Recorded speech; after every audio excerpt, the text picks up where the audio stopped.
E aí, turma boa, sejam todos bem-vindos ao canal Sala Web de Aula, Auxiliando a Educação. Sou o professor Fernando Silva e esta é mais uma videoaula no nosso canal. Então, vamos para a nossa videoaula de hoje. Na nossa videoaula de hoje estaremos Ciências nono ano, a parte 2, falando do nosso capítulo de óptica, ok? A habilidade deste conteúdo é a 04. Os assuntos abordados na aula de hoje: cores primárias de luz e visão, falar nossa visão, cores primárias de corantes e processos de reflexão, refração e absorção. Esse conteúdo você encontra no capítulo 6 do seu livro didático, das páginas 117 a 120, ok? Então, vamos para nosso conteúdo.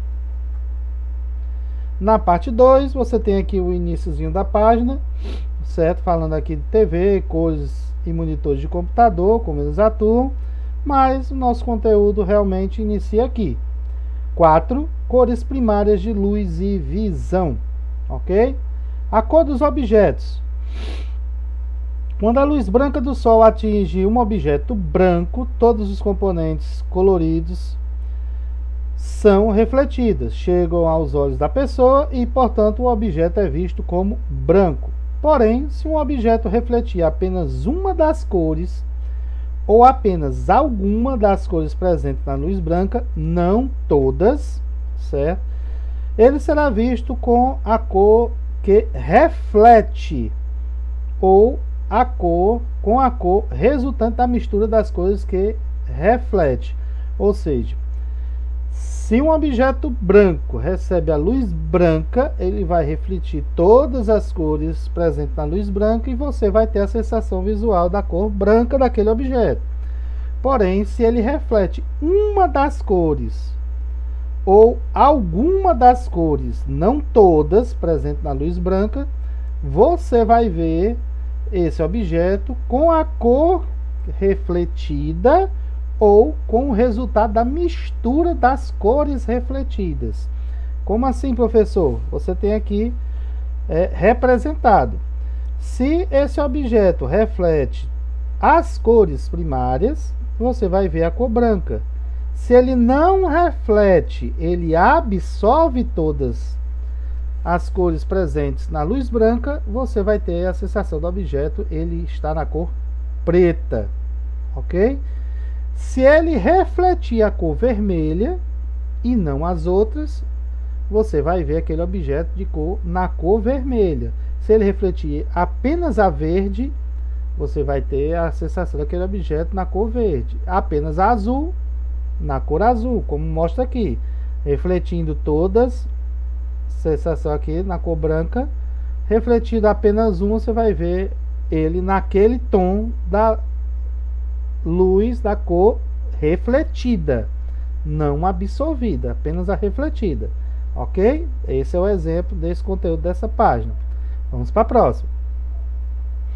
A visão em cores. Dentro dos olhos, nossos olhos, as células especializadas que captam a luz e enviam estímulos ao cérebro, que os interpreta, compondo as imagens e as cores dos objetos que vemos. Então, primeiro é captado pelo olho, por células especiais do nosso olho. Essas células enviam informações para o cérebro.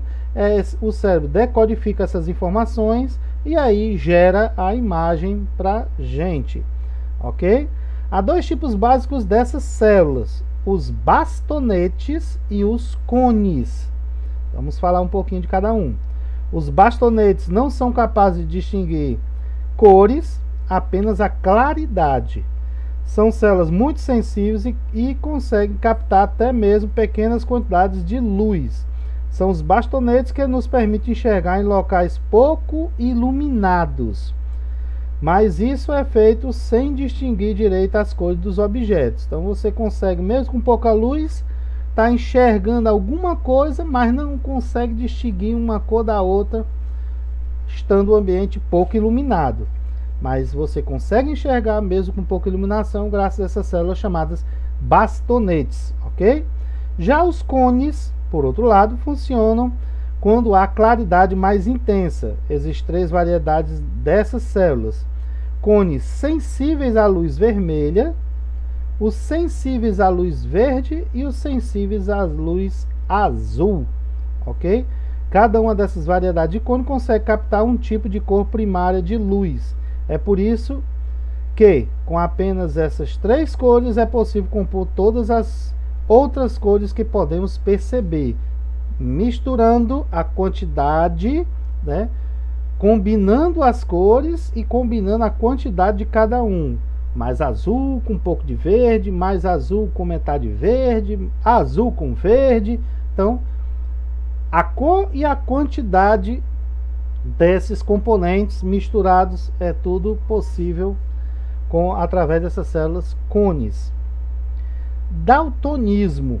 Há pessoas que não possuem uma ou mais das 3 variedades de cones. Se nenhum dos 3 tipos estiver presente, a pessoa enxergará tudo em preto e branco. Então, se esse indivíduo não possui os cones sensíveis à luz vermelha, à luz verde, à luz azul, ou seja, nenhum tipo de cone, a vida dele será enxergar tudo apenas nas tonalidades preto e branco. Não conseguirá enxergar nada colorido, ok?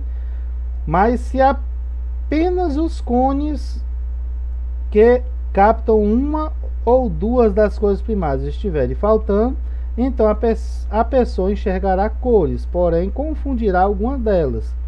Se é a presença dos 3 que fazem a combinação dessas cores para gerar todas as cores que a gente consegue enxergar, esta pessoa, se tiver apenas uma ou 2, lembrando, são 3 tipos de cones, se ela tiver apenas uma ou 2, ela vai enxergar cores, mas haverá confusão. Ela pensa que está enxergando uma cor, mas na verdade é outra. Porque para poder enxergar a cor real, o indivíduo tem que ter os 3 tipos de células cone. Exatamente para misturar essas 3 cores primárias para poder enxergar todas as cores reais do ambiente, ok? Os casos mais frequentes de cegueira a cores ocorrem por falta dos cones que captam o vermelho ou dos que captam o verde. Tais distúrbios são conhecidos como daltonismo. Os indivíduos daltônicos não conseguem distinguir o verde do vermelho e vice-versa. Por isso que daltônico é proibido de dirigir, porque ao chegar no semáforo, como é que ele vai distinguir o verde do vermelho, né? É meio complicado, né? 5. Cores primárias de corantes. Não confunda as cores primárias da luz. Agora vamos falar de corantes. Na infância é comum as crianças misturarem tintas e perceberem que dessas misturas resultam novas cores. Quando várias tintas de cores diferentes são misturadas, por exemplo, vermelho, azul e verde, obtém-se um marrom escuro, ok? Algumas páginas atrás, quando leio que a mistura das cores vermelha, azul e verde produz o branco, você pode ter ficado surpreso. Acontece que estávamos discutindo luzes, não corantes, por isso que eu avisei não confundir a mistura dessas 3 cores quando se refere à luz e essas 3 cores quando se refere a corantes, certo? Essas 3 primárias da luz juntas resultam na cor branca. Já essas 3 nos corantes resulta no marrom escuro, não branco. Diversas cores de luz provenientes de fontes luminosas, como uma TV em cores ligada, podem ser produzidas a partir de 3 cores primárias de luz: vermelho, verde e azul. Quando, entretanto, falamos em cores de corantes, a coisa é um pouco diferente. As cores primárias de corantes são o magenta, o ciano e o amarelo, certo? Então, nós temos aqui o magenta, esse rosa aqui mais forte. O ciano seria um azul mais claro e o amarelo. Então são as três cores primárias de corantes. Se eu pegar a magenta, corante magenta com corante amarelo, os dois juntos dão a sensação visual do vermelho, ok? O corante amarelo com corante ciano dá a sensação visual do verde. E o corante magenta com o corante ciano dá a sensação visual do azul, tom de azul bem mais forte. E os três reunidos, magenta, amarelo e ciano, dão sensação visual do marrom escuro, ok? Diferente da luz das primárias da luz, que dá a sensação visual da cor branca, ok?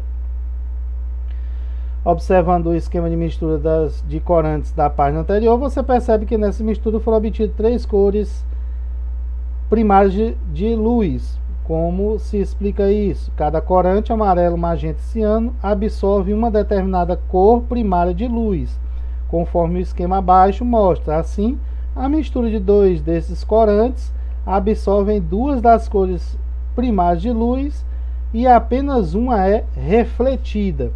Ou seja, nós temos aqui, né, luz branca, ela absorve o azul, certo? Absorvendo o azul, você tem a reflexão do vermelho com verde, que aí dá aqui o amarelo, certo? E assim por diante. A magenta absorve o verde e fica o vermelho com o azul, aí dá o magenta. Nós temos o ciano, que absorve o vermelho, e aí o verde com azul dá o ciano. Essas aí as combinações das cores primárias da luz. Ele absorve, o corante absorve uma dessas cores primárias de luz e as outras duas são refletidas. Então a combinação dessas outras duas é que dá a cor do corante, ok? Misturando os corantes magenta, amarelo e ciano em proporções variadas, pode-se obter uma infinidade de outras cores. Esse é o princípio usado na impressão colorida em papel.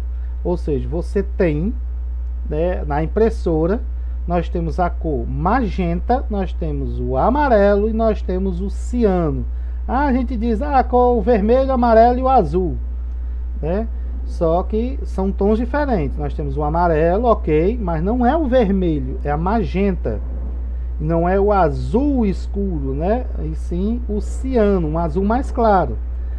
Na mistura em quantidades diferentes, eu botei mais amarelo, um pouquinho de magenta e nenhum ciano. Aí eu botei os três em mesma quantidade, porque a imagem exigia isso. Pela quantidade de cada um, você tem uma infinidade de cores que você pode ter como resultado. Eu botei 10% de amarelo, 50% de magenta e 40% de ciano, vai dar um tom. Mexi 1% em cada um, já dá outro tom, certo? E assim por diante. Isso é a noção principal, por exemplo, da impressão colorida, certo? Você tem aquelas três cores de corante, as três cores primárias, e a mistura das três em quantidades diferentes vai dar cada um dos tons de cores da impressão, ok? E na 220 fala um pouquinho só, porque isso aí vai ser abordado depois, certo? Na reflexão, refração e absorção. Então você tem aqui um breve resumo e a exemplificação aqui embaixo nos gráficos. Quando os raios de luz atingem uma superfície, eles participam de três ocorrências. Eles podem ter reflexão, ok? Refração e absorção, que pode ocorrer simultaneamente, dependendo do material e da superfície. Já a reflexão, aonde os raios vão bater na superfície e vão ser direcionados de volta ao meio, podem ocorrer de forma regular ou difusa. Regular, todos os raios são refletidos no mesmo ângulo, certo? Como mostra aqui o primeiro esquema. Os raios batem na superfície e todos seguem na mesma direção e no mesmo sentido. Já a reflexão difusa, eles ocorrem de forma variada, né? Então você vê aqui que a superfície aqui no segundo é diferente da plana, certo? Então eles são refletidos em ângulos e direções diferentes. Então essa é a diferença da reflexão regular, superfície plana, da não plana, que é a reflexão difusa. A refração é a mudança de direção dos raios de luz. Por exemplo, num copo com água, certo? Os raios vão bater, por exemplo, na superfície da água e eles não vão seguir em linha reta. Ah, mas eles vão atravessar a linha d'água aqui, mas eles não vão seguir em linha reta, eles vão sofrer um desvio, mas continuam, não são refletidos de volta. Eles seguem o caminho, atravessam a superfície, porém eles sofrem um desvio, certo? É por isso que quando você observa alguma coisa dentro de um recipiente com água, você enxerga aquele objeto em uma posição, certo? Você enxerga aquele objeto em uma posição, mas na verdade ele está em outra, certo? Você tem aí uma enrolação na sua visão, né? Você vai ver aquele objeto, você vai ter a noção de que ele está em um lugar, mas na verdade ele está um pouco depois, certo? Exatamente devido à refração, a mudança do ângulo, certo? Ok?